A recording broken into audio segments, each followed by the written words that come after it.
رب ذوالجلال نے قرآن مجید کے اندر ارشاد فرمایا لا تقربوا الزنا انہ کان فاحشۃ وساء سبیلا، تم زنا کے قریب بھی نہ جاؤ، وہ ایک بے حیائی اور برا راستہ ہے۔ بدکاری کے قریب نہ جاؤ، وہ اللہ کی ناپسندیدہ ہے۔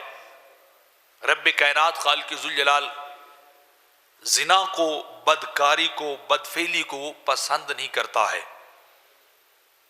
خالق ذوالجلال نے، اللہ رب العزت نے زنا کو کیوں حرام کیا؟ مفسرین نے، محدثین اور علماء ذی قدر نے مختلف وجوہات کو بیان کیا ہے۔ پہلی بات تو یہ ہے کہ اللہ رب العزت نے مرد و زن کا جو جوڑا بنایا، اللہ رب العزت نے ان کو زوج اور زوجہ بنایا تو اس لیے کہ ان سے نسل آدم چلتی رہے، توالد و تناسل کا سلسلہ چلتا رہے، آگے انسانیت بڑھتی رہے، نئی نسل وجود میں آتی رہے، اور ماں باپ مرد اور عورت ان کے ذمہ دار ہیں ان کی پرورش کے، ان کی تربیت کے، ان کی تعلیم کے، اور پھر ان کو ایک انسان بنانے کے۔ یہ دونوں مرد و زن کو اللہ رب العزت نے ذمہ دار ٹھہرایا ہے کہ جب نکاح ہوگا تو باپ بھی ذمہ دار ہوگا، ماں بھی ذمہ دار ہوگی، اور ایک نئی نسل آگے بڑھے گی۔ اور اسی وجہ سے اللہ رب العزت نے ازدواجی تعلقات کو، ازدواجی معاملات کو جائز اور روا رکھا ہے۔ لیکن اگر زنا ہو تو نسل انسانی کا راستہ رک جاتا ہے۔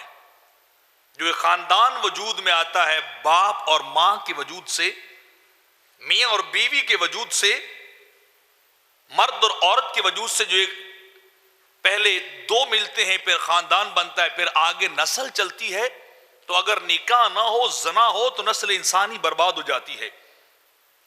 ابن آدم آگے نہیں بڑھ سکتا، ان کی پرورش نہیں ہو سکتی، بچوں کی دیکھ بھال نہیں ہو سکتی، اور پھر بس مرد و زن فقط اپنے لذت کو پورا کرنے کے لیے رہ جائیں گے۔ جو اصل مقصد تھا وہ فوت ہو جاتا ہے، کہ اصل مقصد تھا کہ نسل انسانی کو پروان چڑھایا جائے، اگلی نسل کو تربیت کیا جائے، انہیں ایک عظیم انسان بنایا جائے۔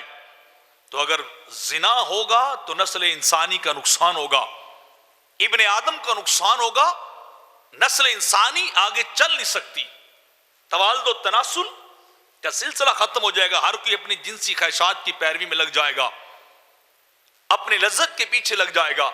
تو اس وجہ سے اللہ رب العزت نے فرمایا لا تقربوا الزنا، زنا کے قریب بھی نہیں جانا ہے، اس راستے پہ چلنا ہی نہیں ہے۔